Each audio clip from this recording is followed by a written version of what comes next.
আসসালামু আলাইকুম প্রিয় দর্শক, অন্য মঞ্চের আলাপচারিতায় আপনাদের সকলকে আমন্ত্রণ জানাচ্ছি।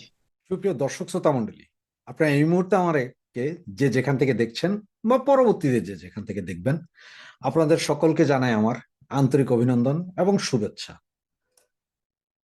আপনারা এতক্ষণে হেডলাইন বা ব্যানার দেখে বুঝতে পারছেন আমি কি বলছি, যে হাদি বোমা বলে যে এইভাবে ফুটতেছে, কি ঘটছে আসলে এটা নিয়ে আমরা সবাই পেপার পত্রিকা এবং টিভি নিউজও দেখছি। আপনার গতকাল সারাদিনে 3টা না 4টা জানি বাসে আগুন লাগিয়েছে। আপনার ওই মৎস্য ও প্রাণী সম্পদ মন্ত্রণালয়ের উপদেষ্টা ফরিদা পারভিন ম্যাডামের এনজিওর অফিসেও নাকি কি একটা ককটেল নাকি ফেটেছে।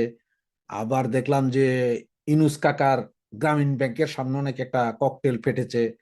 আবার দেখলাম এনসিপির অফিসের সামনে যেও একটা ককটেল না বকটেল ফেটেছে বলে। আবার দেখলাম একজন যায় খালি হাতে কোনো কিছু ছাড়া উইদাউট এনি প্রোটেকশন একটা বকটেল হাতে তুলছে, এবং সেটা আসলে ককটেল না বকটেল নাকি এটা উপরালাই জানে, আমি জানি না, আমরা আসলে নামও জানি না, এগুলো চিনিও না, আমি জীবনও দেখিনি এইসব কি জিনিস। বলে যে এইভাবে ফুটতেছে, তারপরে গাড়ি জ্বলতেছে, মিছিল হচ্ছে। এরপরে শুনতেছি ঢাকা শহরে নাকি আজকে প্রায় 30%-এর উপরে গাড়ি ঘোড়াই কমে গেছে। আর এখন বিভিন্ন জন ইনিয়ে বিনিয়ে বলার চেষ্টা করতেছে যে এগুলা সব পতিত স্বৈরাচারী সরকার, ফ্যাসিস্ট সরকার, শেখ হাসিনার দল, এই ছাত্রলীগ আওয়ামী লীগ এসব গাড়ি ঘোড়াতে আগুন জ্বালাচ্ছে, ওইখানে বোমা ফাটাচ্ছে, এগুলো সব বিএনপি জামাত এরা বলার চেষ্টা করতেছে।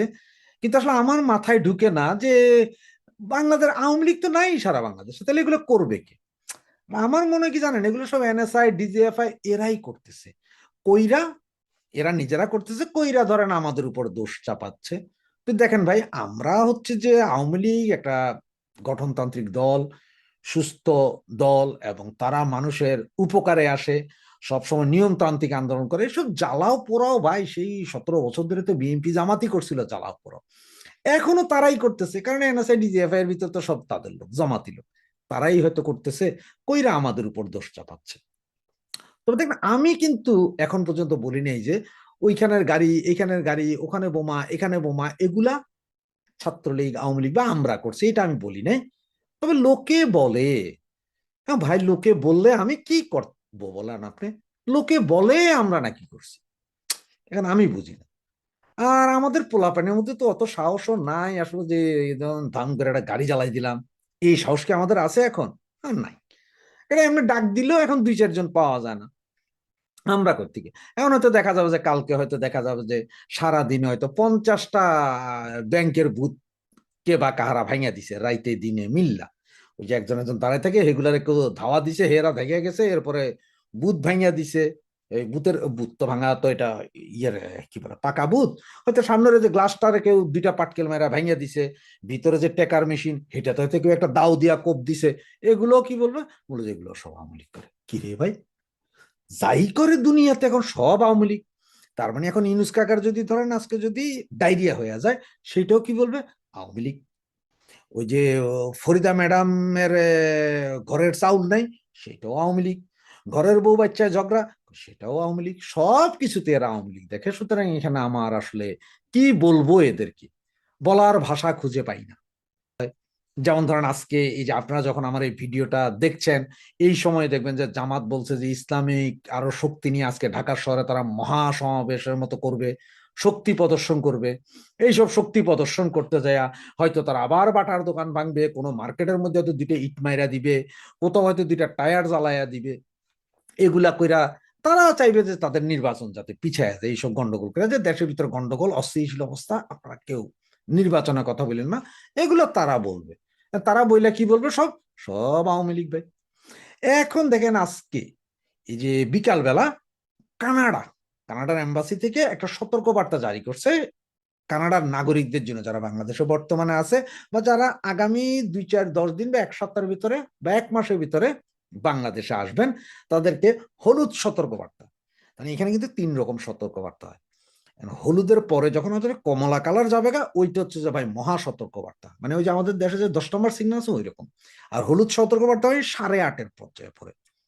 এরা বলছে যে দেশের পরিস্থিতি খারাপ, বাংলাদেশের পরিস্থিতি খারাপ, এই সে, সুতরাং তোমরা কেউ এই মুহূর্তে বাংলাদেশে আইসো না, নিরুৎসাহিত করতে, যারা আছেন তারাও শর্ট করে চলে যান, কারণ কখন কি হয়।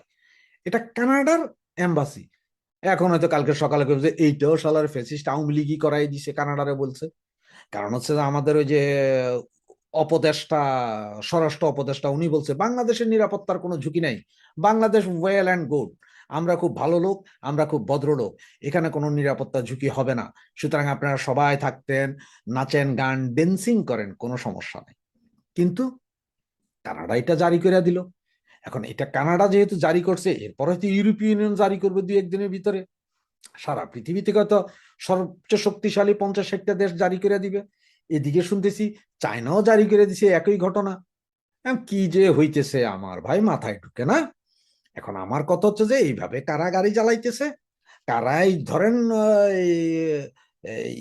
কি বলে আপনার টায়ার জ্বালাইতেছে, আর কারা ওই যে কি জানি লাল একটা ট্যাপ দিয়া পেঁচাইয়া পেঁচাইয়া দেখলাম ওই যে একজন উডাইতেছিল, এগুলা কারা ফালাইতেছে এগুলো কিন্তু আমি জানি না। কিন্তু এই জামাত বিএনপি বা এই ইন্টারিম গভর্নমেন্ট বলতে সব নাকি আওয়ামী লীগ। আরে ভাই, আমরা করলে তো আমরা বলবো যে আমরা করতেছি, আমরা তো বলি না যে আমরা করতেছি। তাহলে ইন্টারিম তুমি খালি আমাদের উপর দোষ চাপো। একটা কথা খেয়াল করেন, এই যে লাল ওই যে ট্যাপ দিয়ে পেঁচানো, না জানি কাপড় দিয়ে পেঁচানো, যে লাল একটা তুলতেছে, ফেসবুকে দেখছি আমি আর কি, এইটা যদি ভাই ওই বেটা, তো মনে হয় ওই বেটা নিজেই ফালাইছে, নাহলে হে কেমনে বুঝলো যে এটা খালি হাতে তুলে রাখে? ভাই এটা বোম কইছে সবাই, এটা হলে তো আমি আরো 30 মাইল দূরে থাকতাম। আর এবারে বোম ডিসপোজাল ইউনিট যেগুলো আছে এগুলো দেখি বিভিন্ন ধরনের পোশাক মোশাক আইনা অনেক দূরের থেকে একটা কাডি দিয়া ধইরা বালুর ভিতরে ফেলায় বা পানির ভিতরে ফেলায়। আর এবার থেকে ভাই হাত দিয়া ধইরা বালতিতে রাখা, আবার বালতির ভিতরে হাতও লারে। ওরে ভাই, এই কি কাজ কারবার! তার মানে হেরাই মারছে, হেরাই জানে যে এটা কেন, এটা আসলে কি ভয় দেখানোর জন্য না কি জিনিস, এ সন্দেহের বিষয়। চিন্তা করেন, এই যে আজকে, এই জন্য বললাম যে আজকে সারাদিনে ঢাকা শহরে 4টা নাকি গাড়ি জ্বালাইছে, তারপর আরো কি কি করছে। এখন আগামী 2 দিন ভাই আরো কি কি হয় আল্লাহই জানে, আমি জানি না। কিন্তু ওসমান হাদির মৃত্যুর অফিসিয়াল ঘোষণার পরে সারা বাংলাদেশে একটা তাণ্ডব করা হবে এবং বিভিন্ন জায়গায় একেবারে টার্গেটেড আক্রমণ করা হবে। এই খবরটা কিন্তু গত কয়েকদিন ধরে বেশ চাউর। আপনাদের যারা আমার মতো বা অনেকেরই অনেকগুলো হোয়াটসঅ্যাপ গ্রুপ থাকে, আপনারা জানেন যে হোয়াটসঅ্যাপ গ্রুপগুলোতে এই মেসেজগুলো চালাচালি হচ্ছে এবং সকলেই জানে যে এক ধরনের প্রস্তুতি নেওয়া হচ্ছে, একটা মব শোডাউন দেওয়া হবে সারা বাংলাদেশ জুড়ে এবং কিছু স্পেসিফিক জায়গায় ভাঙচুর করাই হবে। মানে জাস্ট মূর্খরা চলে যাবে 32 নম্বর ওই ভাঙ্গাটা ভাঙতে, কিন্তু বাকিদেরকে খুব প্ল্যান অনুযায়ী বিভিন্ন জায়গায় সেট করা হচ্ছে। এই খবর আমরা সকলেই জানি এবং যদি আমরা সকলেই জানি, অবশ্যই বাংলাদেশ সরকারের সকল গোয়েন্দা সংস্থা এই জিনিসগুলো জানে। সেনাবাহিনীর গোয়েন্দা সংস্থা জানে, পুলিশের গোয়েন্দা সংস্থা জানে, সকলেই জানে। এবং ওসমান হাদির মৃত্যু খুব আকস্মিক ঘটনা না। তিনি যেদিন আহত হয়েছেন সেদিন থেকে আমরা সকলেই প্রার্থনা করছিলাম, দোয়া করছিলাম যাতে আল্লাহ তাকে সুস্থ করে আবার আমাদের মাঝে ফিরিয়ে দেন। কিন্তু আমরা সকলেই জানি যে তিনি খুবই একটা স্ট্রাগল করছেন এবং তার পরিস্থিতি থেকে বেঁচে আসার সম্ভাবনা খুবই কম। যদি আল্লাহ দয়া না করেন, তাহলে বিশেষভাবে যদি আল্লাহ তাকে মাফ না করে থাকেন, তাহলে ওই অবস্থা থেকে তিনি ফিরে আসতে পারবেন না। এবং তার পরবর্তীতে যে এই তাণ্ডবটা করা হবে, যেটা গত রাতে থেকে সারা বাংলাদেশে চলছে এবং ঢাকা শহরে চলছে, এটা আমরা সকলেই জানতাম। জানার পরও সরকার এই কোনো ধরনের ব্যবস্থা নেয় নাই। কারণটা কি? কারণটা হচ্ছে একটা বড় ষড়যন্ত্রের ভিতর দিয়ে আমরা এই দেশটা যাচ্ছি এবং এই ষড়যন্ত্রের দ্বিতীয় পার্টে ওসমান হাদিকে কেন্দ্র করে, ওসমান হাদির লাশকে কেন্দ্র করে এই গোটা তাণ্ডবটা রটানো হচ্ছে। আপনারা দেখবেন যে একেবারে শুরুতেই প্রথম আলো এবং ডেইলি স্টার পুড়িয়ে দেওয়া হলো। আমি জানি অনেকেই খুব খুশি হয়েছেন, মানে প্রথম আলো এমন একটা উদ্ভট জায়গার মধ্যে দাঁড়িয়ে আছে যে ওকে পুড়ালে শেখ হাসিনা বিরোধী যারা আছে তারা তো পুড়িয়েছেই, এবং যারা শেখ হাসিনা পন্থী তারাও খুব খুশি হয়েছে যে যা শালা লাল বদর, এখন তুই বুঝগা। কিন্তু বাস্তবতা হচ্ছে এই খুশি হওয়া আমাদের উচিত না। যে খুশিটা এর আগে গত বছর 24-এর 5ই আগস্টের আগে আগে এবং পরে পরে অনেকেই হচ্ছিলেন এবং যাদেরকে আমরা বারবার বলছিলাম যে এইটা একটা বৃহত্তর ষড়যন্ত্রের অংশ হিসেবে উগ্র ডানপন্থীদের হাতে এই দেশটা আপনারা তুলে দিচ্ছেন, সেই আমাদের বন্ধু বান্ধব লাল বদররা অনেকেই তখন এই জিনিসটাকে কলার ঝাড়া দিয়ে দিয়েছেন এবং তারা সকলেই বলেছেন বিকল্পকে আমি আপনি সকলেই বিকল্প। এই বিকল্পরা এখন দৌড়ের উপরে আছেন। এই বিকল্পদের মধ্যে যারা কালচারাল লোকজন যারা ছিলেন এই আন্দোলনের মধ্যে, এদের অধিকাংশই দেখবেন আপনি আমেরিকা চলে গেছে, ফ্রান্সে চলে গেছে, কানাডায় আছে কয়েকজন, ওইখানের মধ্যে তারা সুখে শান্তিতে বাস করছে। এই দেশ নিয়ে আর তাদের কোনো ধরনের মাথা ব্যথা নাই। একেবারে বড় বড় অনলাইন ইনফ্লুয়েন্সার থেকে শুরু করে বড় বড় অনেক শিল্পী, সাহিত্যিক, নির্মাতারা এইভাবে চলে গিয়েছেন, কারণ ইট ওয়াজ এ টোটাল প্যাকেজ। তখন আপনারা যারা আমাদের কথাগুলো শোনেন নাই, এখন দয়া করে আবার শুনুন। গরিবের কথা বাসি হলে ফলবে। এই মুহূর্তে দেশে যে অবস্থাটা চলছে এটা হচ্ছে সেকেন্ড ফেজ, এটা হচ্ছে একটা দ্বিতীয় পর্যায়ে। এটা করাই হয়েছে যাতে বর্তমানের যে ইন্টারিম সরকার আছে তাকে আমরা যতই গালি দিই, একটা ইন্টারিম সরকার আছে তাকে ফেলে দিতে হবে, এবং এই ফেলে দিয়ে আর্মি ব্যাক একটা নতুন কাহিনী তৈরি করার জন্য এইখানের মধ্যে বিদেশি ষড়যন্ত্র চলছে, এবং বিদেশি ষড়যন্ত্র অবভিয়াসলি এটার সাথে বাংলাদেশ সেনাবাহিনী জড়িত। এই বিষয়ে এখন লুকাছাপা করার কিছু নাই।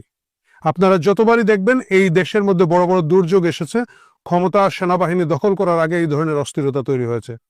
আপনারা দেখেন এই প্রথম আলো ডেইলি স্টারের কার্যালয়ের সামনে নুরুল কবিরের মতো একজন সর্বজন শ্রদ্ধা সম্পাদককে যখন লাঞ্ছনা করা হচ্ছে, আশেপাশে সেনাবাহিনী দেখছে, আঙ্গুল চুষছে এবং বগল বাজাচ্ছে, কারণ এই পুরো জিনিসটাই তাদের পরিকল্পনা মতো হচ্ছে, তাদের প্ল্যান মতো হচ্ছে। এবং সেই প্ল্যানের সাথে যদি আমরা আপনারা জড়িয়ে পড়ি, এই দিকে হোক আর ওই দিকে হোক, এটা একটা দেশের জন্য খুব বিপজ্জনক অবস্থা তৈরি করবে।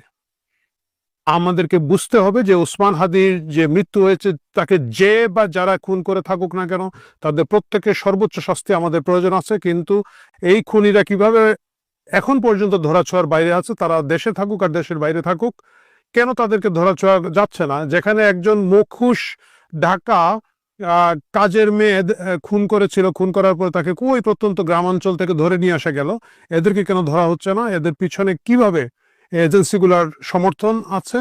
কিভাবে একটা মোটরসাইকেলের জায়গায় আর একটা মোটরসাইকেল দেখিয়ে ধুমধাম করে একটা লোককে গ্রেফতার করা হচ্ছে? এই প্রশ্নগুলো কিন্তু এখনো তোলার সময় আছে। তবে তার থেকে বড় জিনিসটা হচ্ছে দেশের স্বার্থে, দেশকে যদি বাঁচাতে হয়, আগামী নির্বাচন বানচালের এই যে টোটাল চেষ্টাটা হচ্ছে, এটার বিরুদ্ধে আমাদের সবাইকে একসাথে রুখে দাঁড়াতে হবে। হ্যাঁ, নির্বাচনে যেই আসুক, যত খারাপ লোকই আসুক, আপনার যত অপছন্দের লোকই আসুক, যতক্ষণ না একটা নির্বাচিত সরকার এই দেশের মধ্যে আসবে, এই ষড়যন্ত্র খুব মারাত্মক দিকে যাচ্ছে। এবং এটাকে আপনারা দেখি না কি হয় এইভাবে যদি ধরে রাখেন, বিপদ থেকে আমরা কেউ বাঁচব না। আমার অনেক বন্ধু বান্ধব প্রথম আলো ডেইলি স্টারের উপর হামলা হয় মহা খুশি, আমাকে ইনবক্সে পাঠিয়েছেন। প্রথম আলো আমাদের একজন বন্ধু আছেন, যেমন ধরুন শিমু নাসের 5ই আগস্টের পরে বলেছিলেন যে এই যে কিবোর্ডের ব্যাকস্পেস না চেপে লিখতে পারি, এই বাক স্বাধীনতার জন্যই লড়াই করেছিলাম। তো আমাকে একজন ইনবক্সে লেগেছে, ভাই আপনাদের শিমু নাসের তখন কিবোর্ডটাই পুড়ে ফেলাছে। যে এটা আপনাদের কাছেও তো অনেক ধরনের তৃপ্তি বা মজার জায়গাটা লাগছে। আমাকে একজন পাঠিয়েছেন যে জাইমা রহমান, আপনারা জানেন যে ডেইলি স্টারের সাংবাদিক, যিনি এই জুলাই আগস্টের বিপ্লবে 24 সালে একটা বিশাল ভূমিকা রেখেছেন, একদম যাকে আমরা বলি জাদ্রেল ভূমিকা রেখেছেন, এবং পরবর্তীতে এই যে জুলাই চেতনা, আগস্টের চেতনা বিক্রি বাট্টা করে যারা পরবর্তী 1 বছর খাচ্ছেন ভাঙ্গায়, উনি বিভিন্ন সেমিনারে সমাবেশে গিয়ে ওইটা ভাঙ্গায় খান, সেটা তার ব্যাপার। কিন্তু উনি যখন শ্বাস নিতে পারছেন না, ফেসবুকে লিখেছেন যে শ্বাস বন্ধ হয়ে যাচ্ছে, মহা খুশি হয়ে লোকজন আমাকে ইনবক্সে স্ক্রিন দিচ্ছে, ভাই এই যে আপনাদের জাইমা রহমান সাংবাদিক ধরা গেছে, এখন কেমন লাগে, তার জুলাই বিপ্লব কেমন লাগে। এই জিনিসগুলো নিয়ে আমরা অনেক হাসি ঠাট্টা করতে পারবো, আপনি পারবেন, আমি পারবো, আরো অনেকেই হয়তো করতে পারবেন, কিন্তু বাস্তবতা হচ্ছে একই জিনিসের পুনরাবৃত্তিটা ঘটছে। ঠিক যেভাবে জুলাই আগস্টের ঘটনার সময় উগ্র ডানপন্থীদের উত্থানের বিষয়ে আমরা যখন সতর্ক করেছি, তখন আমাদের এইসব বন্ধু বান্ধব যারা আজকে ভুক্তভোগী, তারা সকলে যেভাবে হেসেছেন, এখন তাদের বিপর্যয়ে আপনারা যারা হাসছেন, আমি আপনাদেরকে সতর্ক করে দিতে চাই, পরবর্তী হামলাটা আপনাদের উপরে হবে। আপনাদের মনে আছে আমাদের প্রিয় সম্পাদক মতি ভাই কি খুশি হয়ে হাততালি দিয়ে দিয়ে নাহিদের সাথে হ্যান্ডশেক করছেন এবং আনন্দ করছেন যে দেখ অবশেষে আমরা কি করেছি। এবং তখনই ওনারা জানতেন না, তারা বুঝেন নাই যে পরবর্তী হামলার শিকার তারা হবেন। আজকে আপনারা যারা হাসছেন, আজকে আপনারা যারা নিশ্চুপ আছেন, আজকে আপনারা যারা ভাবছেন যে ঠিক আছে লালবদরে মারামারি হচ্ছে, পরবর্তী বিপদটা আসলে আপনাদের উপরে আসবে। দেশ এখন বিপন্ন এবং আমরা সকলেই বিপন্ন, এবং কিছু উগ্র লোকজন বিভিন্ন দল মত গোষ্ঠীর একসাথে হয়ে যে কাজগুলো করছে, এটা আসলে একেবারে বিদেশি সংস্থাগুলোর পরিকল্পনা মতো হচ্ছে। বিদেশি সংস্থাগুলোর মানচিত্র এঁকে দেওয়া পথ, সেই পথের মধ্যে হচ্ছে, একইভাবে হচ্ছে। আপনারা দেখবেন, আমি দেখলাম যে এনসিপির এক নেত্রী যেমন উদিচিকে টার্গেট করে 3 দিন ধরে স্মির ক্যাম্পেইন করছেন, এবং তখনই আমি বুঝেছি যে উদিচি এবং ছায়ানট দুটোর নাম যখন উনি বলেছেন যে এই দুটোর উপরে হামলা করবে, মানে তখন পর্যন্ত তো সকলেই মোটামুটি যারা একটু সচেতন ঢাকায় তারা জানতেন যে একটা হামলার প্রস্তুতি হচ্ছে বিভিন্ন জায়গায়, এবং এই প্রস্তুতির মধ্যে তখন ছায়ানট ঢুকে যাবে এবং উদীচী ঢুকে যাবে। এনসিপির ওই নেত্রীর বক্তৃতা, মানে উনি যখন এটা ক্যাম্পেইন শুরু করেছেন তখন কিন্তু ইনবক্সে চালাচালি হয়েছে, এবং আমাদের যারা সাংস্কৃতিক মনা বন্ধু বান্ধব আছেন যোগসূত্রে, তারা প্রত্যেকে সতর্ক করেছেন যে হ্যাঁ এটা হবে, এবং এটার পিছনে হয়তো উদীচীর আর্টিস্টরা এবং ছায়ানট এই প্রতিষ্ঠানগুলোর উপরে হামলা হতে পারে। তাহলে দেখা যাচ্ছে এই পুরো পরিকল্পনাটা এমন ভাবে করা হচ্ছে যে দেশটা যাতে খুব বেশি অশান্ত হয়ে পড়ে, অস্থির হয়ে যায়, এবং এমন একটা পর্যায়ে তৈরি হয় যখন এই সরকারকে সকলে মিলে আমরা টেনে হিঁচড়ে নামাতে বাধ্য হব, এবং তখন গিয়ে ওই আগের মতো ওয়াকার আরেকটা ব্লাফ মারবে, আগের বার মেরেছিল যে দেশের সকল নিরাপত্তার দায়িত্ব আমার, আপনারা টেনশন ফ্রি থাকেন, একই কথা বলে আরেকটা নতুন সরকার এখানের মধ্যে দিবে, এবং ওই সরকার এই সরকারের চেয়ে খারাপ হবে। যায় দিন ভালো 80 দিন খারাপের মতো, যেরকম আগের সরকারের তুলনায় এখনকার সরকারের পরে লোকজন বলছে যে আগেই ভালো ছিলাম। বিশ্বাস করেন এই অথর্ব, অযোগ্য, অদক্ষ, শট ডক্টর ইউনূস এবং তার লোকজনের যে সরকার আছে, পরবর্তীতে যে সরকারটা আনার এখন চেষ্টার জন্য এই দেশটার মধ্যে অশান্তি তৈরি করা হচ্ছে, তারা এর চেয়ে খারাপ হবে, এর চেয়ে নির্মম হবে, এর চেয়ে বেশি পিশাচ হবে। সুতরাং আমি সকল পক্ষকে অনুরোধ করব, একটু ঠান্ডা মাথায় ভাবুন, ধৈর্য ধরে ভাবুন। কিছু লোক উস্কানি দিচ্ছে, পরিকল্পিতভাবে কিছু লোককে টাকা পয়সা দিয়ে পাঠানো, 100, 200, 150 লোক গিয়ে ওখানে মব তৈরি করবে, এবং বাকিরা হুজুগে মাতাল হয়ে, এটা ডোমিনো এফেক্ট তাই হয়, কিছু লোক করলে বাকিরা মনে করে এটা করাই যেতে পারে। এই ডোমিনো এফেক্টে আগামী কয়েকদিন এই দেশের অবস্থা খুব খারাপ হবে। এবং আমার সবচেয়ে বড় যে আশঙ্কার জায়গাটা হচ্ছে যে যদি হাদির মৃত্যুর মাধ্যমে এটা তারা অ্যাচিভ করতে না পারে, তাহলে তারা হয়তো আরো অনেকগুলো হত্যাকাণ্ড আগামীতে ঘটাবে। যারা জুলাই আগস্টের সাথে জড়িত ছিলেন এবং ছিলেন না, যারা বিভিন্ন সুশীল সমাজের লোকজন, যাদের ভ্যালু আছে, যাদের মৃত্যু মানুষকে ভাবাবে, কাঁদাবে, রাস্তায় নামাবে, তাদের প্রত্যেকে সাবধান থাকুন, সতর্ক থাকুন, কারণ আমার আপনার প্রত্যেকের জীবনী ঝুঁকির মুখে। আমরা সকলে বিপজ্জনক অবস্থা আছে, এবং আমাদেরকে হত্যার মাধ্যমে, কারো না কারো হত্যার মাধ্যমে বা বড় কোনো অঘটন ঘটানোর মাধ্যমে এই দেশকে আরো বেশি অশান্ত করার জন্য আন্তর্জাতিক প্লেয়াররা এই মুহূর্তে মাঠে আছে। এটা আমাদেরকে মানতে হবে। এবং আপনারা আসলে যতই ডক্টর ইউনূসকে গালি দেন, এটা দেন, ওইটা দেন, দে আর পার্ট অফ দিস গেম। তারা ইচ্ছা করে, আপনি কোনোভাবে দেখেন সেনাবাহিনী পিঠ চুলকাচ্ছে ভাই, একটা পত্রিকা অফিসে আগুনে পুড়ে সাংবাদিকরা যে কোনো সময় মারা যেতে পারে, আপনি দেখছেন এখানের মধ্যে গা জ্বলাচ্ছে, পিঠ চুলকাচ্ছে। মানে কারণ বাজারের সাধারণ যে দারোয়ানরা রাতের বেলা বাঁশি মেরে ট্রাফিক কন্ট্রোল করে, ওইখানকার আড়তের, এদেরকে দায়িত্ব দিলে হয়তো এর চেয়ে ভালো মব কন্ট্রোল করতে পারতো। এর মানে হচ্ছে মব কন্ট্রোলের কোনো চেষ্টা নেই, মব ডিজাইন করে এজেন্সিগুলো মাঠে নামিয়েছে। এবং এই জায়গায় আমাদের সকলের অনেক অনেক অনেক বেশি সতর্ক হতে হবে, কারণ যে কেউ উস্কে দিবে, আমিও উস্কে দিতে পারি, আমিও বিদেশে বসে আছি, আমার কিছু আসে যায় না। এরকম আরো অসংখ্য লোকজন আছে যাদের আসলে কোনো কিছু আসে যায় না, তারা এজেন্সিকে সার্ভ করবে, তারা বিদেশি শক্তিগুলোকে সার্ভ করবে এবং দেশকে ক্রমাগত অশান্ত করে রাখবে। এবং এটা তাদের দুইটা লাভ, একটা হচ্ছে একটা প্রভাব প্রতিপত্তি হচ্ছে, প্রচুর টাকা পয়সা হচ্ছে, আমি বাণিজ্যের কথা বলছি না, এর বাইরেও প্রচুর টাকা পয়সা হচ্ছে, কিন্তু ইভেনচুয়ালি এই দেশ ভয়ানক বিপদের মধ্যে দিয়ে যাচ্ছে, এবং সেই বিপদ থেকে রক্ষা হতে হলে সকল পক্ষকে একটু ঠান্ডা মাথায় ভাবতে হবে। প্রিয় দর্শক, আজকে আমরা কোনো রসিকতা করবো না, আজকে রসিকতার সময় নয়, আজকে আমরা সিরিয়াস কথার মধ্যে থাকবো, এবং এটাই হচ্ছে সেই সিরিয়াস কথা। দল বাদ দেন, গোষ্ঠী বাদ দেন, গ্রুপ বাদ দেন, কে কোন দিকে আছে বাদ দেন, দেশের কথা ভাবুন। এই মুহূর্তে যদি দেশ রক্ষা হয়, আগামীতে আপনারা মিলে আবার ঝগড়া বিবাদ, মারামারি, দেশ নিয়ে কামড়াকামড়ি সবই করতে পারবো। কিন্তু দেশ যদি না থাকে, দেশের টোটাল শাসন ব্যবস্থা যদি না থাকে, রাষ্ট্র যদি উল্টো পাল্টো হয়ে যায়, আজকে হয়তো মতি ভাই উপরে বিপদ আসছে বলে আপনি হাসতেছি, খুব ভালো হয়েছে, খুব ভালো হয়েছে বলছেন, কিন্তু মনে রাখতে হবে এর বাইরে কালকে মতি রহমানের জায়গায় অন্য কোনো মতি আক্রান্ত হতে পারেন, এবং তখন কাদার জন্য কোনো লোক অবশিষ্ট থাকবে না। ডিপ স্টেট যে কাজে ইউনূসকে লাগিয়েছিল, ডিপ স্টেট 100% সফল, এবং ইউনূস তার কাজ করে দেখিয়ে দিয়েছে। দেশটাকে মোটামুটি সিরিয়া বানিয়ে ইউনূস আরো গভীর অন্ধকারে দেশটাকে ঠেলে দিচ্ছে। এখনো কিছু হয়নি, আরো হওয়ার বাকি আছে। গতকাল সারা রাত আমি লাইভ টিভি দেখেছি, বিভিন্ন চ্যানেল আমি ঘুরিয়ে ঘুরিয়ে, সেখানে দেখে আর সকালবেলা যা খবর আমি পেলাম, তাতে থেকে আমার এই উপলব্ধি। এখন কালকে সারা রাত্রিবেলা সারাদিন কি হলো, হাদির মৃত্যুর ঘটনার শোনার পর কালকে আমি একটা খবর করেছিলাম, সেখানে বলেছেন 98% ডেথ ঘোষণা করে দিয়েছে। তো যাই হোক, 152টা স্থাপনায় আগুন লাগানো হয়েছে, 152টা স্থাপনায়। ঢাকা সহ 10টি জায়গায় 10 জন মারা গেছেন, নিখোঁজ অন্তত 7। এর মধ্যে ঢাকায় 3 জন, সাতক্ষীরায় 5 জন, চিটাগাঁওয়ে 1 জন, খুলনায় 1 জন, ময়মনসিংহে 1 জন। এই যে সাতক্ষীরাতে, এই চিটাগাঁওতে, সাতক্ষীরাতে এখানে একজন হিন্দু আছেন সংখ্যালঘু, খুলনায় 1 জন সংখ্যালঘু এবং ময়মনসিংহে 1 জন সংখ্যালঘু। তার মানে 10 জন যে মারা গিয়েছেন হামলায়, এই 10 জনের মধ্যে 3 জন হচ্ছে সংখ্যালঘু সম্প্রদায়ের মধ্যে। এটা হচ্ছে পুরো রাষ্ট্রীয় পৃষ্ঠপোষকতায়। এখানে পুলিশ এবং সেনাবাহিনী সম্পূর্ণ নিষ্ক্রিয়। আমি দেখলাম পুলিশ চুপচাপ দাঁড়িয়ে আছে, সেনাবাহিনী আদর আপ্যায়ন করে বুকে জড়িয়ে ধরে তাদেরকে সমঝে তাদেরকে পাঠানোর চেষ্টা করা হচ্ছে, যখন প্রথম আলো এবং ডেইলি স্টার যখন জ্বালানো হচ্ছে সেই সময়তে। ওই যে হাজার হাজার জনতা দেখছেন না, তার মধ্যে হয়তো 200-300 হয়তো এই ছাত্র জনতার নামে এই উচ্ছৃঙ্খল বাহিনী রয়েছে, আর বাকিটা হচ্ছে উৎসুক মানুষ এবং কিছু ইউটিউবের লোক যারা ওই ছবিগুলো তুলছেন।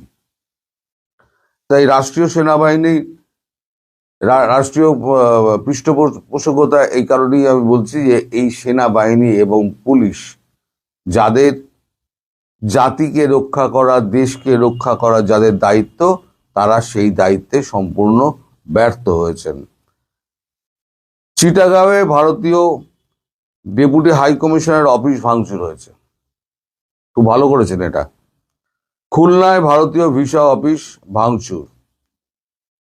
ঢাকার ইন্দিরা গান্ধী কালচারাল সেন্টার যেটুকু ছিল ওটুকু, বাকিটুকুও লুটপাট করে নিয়ে গিয়েছে। এদের বক্তব্য হচ্ছে ওই 5 উপদেষ্টার পদত্যাগ চাই, যে 5 উপদেষ্টার কথা গতকালকে আমি আপনাদেরকে বলেছিলাম। স্বরাষ্ট্র, পররাষ্ট্র, গৃহায়ন এবং গণপূর্ত দপ্তর, পরিবেশ এবং আইনমন্ত্রী। উল্টো দিকে পদত্যাগ তো দূরের কথা, আমাদের যিনি স্বরাষ্ট্র উপদেষ্টা তিনি বলেছেন আওয়ামী লীগ ধরো আর জেলে পড়ো। একদিকে কথা উঠছে এইটা করেছে ভারতবর্ষ। ভারতবর্ষ কি করেছে না করেছে সেটা আমি সন্ধ্যের ভিডিওতে বলবো। ভারতবর্ষ এর সঙ্গে কতটা জড়িত বা আদৌ জড়িত কিনা, জড়িত হলে কিভাবে জড়িত আর কিভাবে তারা পালিয়ে এলো, আমি বিকেলবেলা বলবো, এই সন্ধ্যেবেলা বলবো এটা। তো এখন এই খবরটা আমি ফিরি। সাতক্ষীরার জেল ভাঙার চেষ্টা, গুলিতে আহত 2, মানে জেলবন্দি 2 তারা আহত হয়েছে ওই জেলের পুলিশের গুলিতে।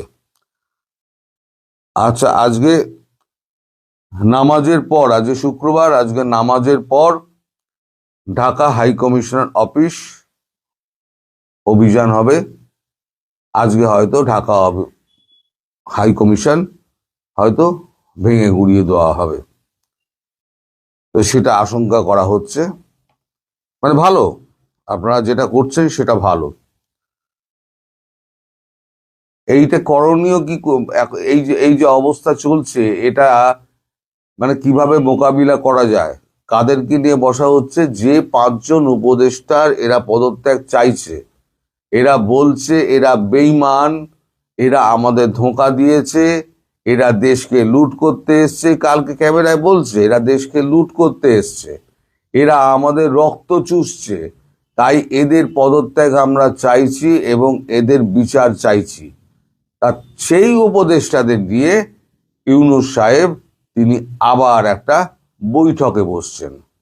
ভালো, তারপর সন্ধ্যের সময় আবার 3 সেনা প্রধানকে ডাকা হয়েছে, সেখানে আবার একটা বৈঠক। আর বৈঠক করে কি হবে? দেশের তো সম্পত্তি রক্ষা করতে পারছেন না, মানুষের জানমালের রক্ষা করতে পারছেন না, আপনি উপদেষ্টা হয়ে আপনি ওখানে শুধু মিটিং করে যাচ্ছেন। যখন আপনার যমুনা আক্রমণ হবে তখন আপনি বুঝতে পারবেন যে সাধারণ মানুষের উপর কি অত্যাচার হয়েছিল এবং সেটা ভুক্তভোগী হলে কেমন হয়। সেই দিন আসছে, আপনি ওয়েট করুন, সেদিন আসছে। আচ্ছা, এর মধ্যে সব থেকে ইন্টারেস্টিং পয়েন্ট হলো পাকিস্তানের যে দূতাবাস ছিল সেই দূতাবাসের 9 কর্মী ঝাঁপ বন্ধ করে দিয়ে পালিয়ে গেছে এখান থেকে, পাকিস্তান পালিয়ে গেছে। এছাড়া আপনারা দেশ ছাড়ছে ধীরে ধীরে ইউনাইটেড স্টেটস, মানে মার্কিন যুক্তরাষ্ট্র, যুক্তরাজ্য, কানাডা, ইউরোপিয়ানের ইউনিয়নের ব্যবসায়ী এবং যারা সরকারি কর্মী আছে তারা। ওদিকে তারেক রহমান আর এর সঙ্গে তো মিটিং চলছে, এখন মিটিং এ কি হয় সেটা তো পরে বোঝা যাবে। তবে সব থেকে মজার কথা হলো যে অ্যামনেস্টি ইন্টারন্যাশনাল যে যারা ইউনূসের পক্ষে একদিন রায় দিত, ইউনূসের পক্ষে লেখালেখি করতো, সেই অ্যামনেস্টি ইন্টারন্যাশনাল বিবৃতি দিয়েছে ইউনূসের আমলে কেউ নিরাপদ নয়। সব কিন্তু আস্তে আস্তে ইউনূসের বিপক্ষে চলে যাচ্ছে। আরো মজার ঘটনা আছে, সেটা হচ্ছে এই যে নিউ এজের সম্পাদক নুরুল কবির, তিনি মার খেয়েছেন, বেধড়ক পেটানি হয়েছে তাকে। ডেইলি স্টার এবং প্রথম আলো তো পুড়িয়ে দিয়েছে, সে তো আমি আগেই বললাম, আপনারা সবাই জানেন। তাদের ডেইলি স্টারের যে সম্পাদক তিনি হচ্ছেন মাহফুজ আলম, তিনি অজ্ঞাত স্থানে চলে গেছেন। প্রথম আলোর মতিউর রহমান, তিনিও অজ্ঞাত স্থানে চলে গেছেন। মানে এনারা দুজন এখন অজ্ঞাত স্থান থেকে দেখভাল করছেন এবং পরিচালনা করছেন। এই হচ্ছে সামগ্রিক পরিস্থিতি বাংলাদেশের। আমার মনে হয় যে খুব শিগগির হয়তো বাংলাদেশ একটা রক্তক্ষয়ী সংগ্রামের মধ্যে দিয়ে যাবে। তার কারণ হচ্ছে এই যে আওয়ামী লীগ ধরো আর জেলে পড়ো, এই কথাটি এই যে স্বরাষ্ট্র উপদেষ্টা যেটা বলেছেন, তাতে কি হবে? আওয়ামী লীগের কর্মীরা ম্যাক্সিমাম কজন পালিয়েছে? 5 কোটি লোক ধরি আওয়ামী লীগের, তার মধ্যে হয়তো 50,000 হয়তো পালিয়েছে, বাকি তো 4.5 কোটি দেশে রয়েছে। তারা যখন দেখবে আমরা তো এমনিতেই মরবো, অমনিতেই মরবো, এরা যখন ফাইট ব্যাক শুরু করবে তখন আর একটা সিরিয়া বাংলাদেশের বুকে তৈরি হবে। আর হাই কমিশনের গায়ে হাত দেওয়া মানে বাংলাদেশের কপালে দুঃখ আছে, কূটনৈতিক সমস্ত সম্পর্ক ছিন্ন করে দেবে। ভারত হয়তো আর কোনো অ্যাকশনই নেবে না যে তোরা মারপিট করে মর, আমি আমার সীমান্ত রক্ষা করছি। তোরা খাবার পাবি না, তোরা বিদ্যুৎ পাবি না, তোরা জল পাবি না, সব বন্ধ করে দেওয়া হবে। এবার দেখি কতদিন তোরা এই লড়াই করতে পারিস। ভারতবর্ষ আমার মনে হয় সেই দিকেই যাবে। এবার কোনো রকম লড়াই ফড়াইতে ভারতবর্ষ আর যাবে না। তোরা যখন নিজেরাই মারপিট করে মরছিস তখন নিজেরাই মারপিট করে মর। আচ্ছা ধরুন, তর্কের খাতিরে আমি ধরে নিচ্ছি ভারতবর্ষ থেকে এখান থেকে ঢুকে গিয়ে এখানে মেরে দিয়ে আবার এখানে ফিরে চলে এলো, খুব ভালো কথা, ঠিক আছে। যে একেবারে করে না আমি সে কথা বলবো না, এরাম টার্গেট কিলিং করে, কিরম ভাবে করে না করে আমি সন্ধ্যেবেলায় করবো। কোভার্ট অপারেশন কিভাবে হয়, কাদের কিভাবে কি করেছে না করেছে আমি সন্ধ্যেবেলা বলবো।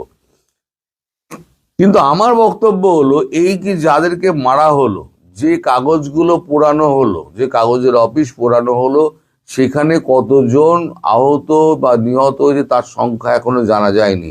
ভেতরে আটকে ছিলেন অনেকে, সেই সংখ্যা এখনো জানা যায়নি।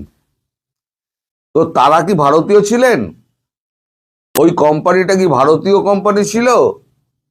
ওটা বাংলাদেশের অর্থায়নে বাংলাদেশের একজন ব্যবসায়ী তারা কাগজ কোম্পানি করেছিল, সেই কাগজটা আপনারা পড়তেন, এবং এই কাগজ দুটোই কিন্তু শেখ হাসিনার বিরুদ্ধে সব থেকে বেশি সোচ্চার ছিল এবং আপনাদের হয়ে সব থেকে বেশি প্রচার করেছিল। আজকে সেই কাগজের অফিসগুলো আপনারা জ্বালিয়ে দিলেন, বাকি কাগজগুলো এখন ভয়ে কাঁপছে, তারা দপ্তর খুলবে কি খুলবে না, কাগজ বেরোবে কি বেরোবে না।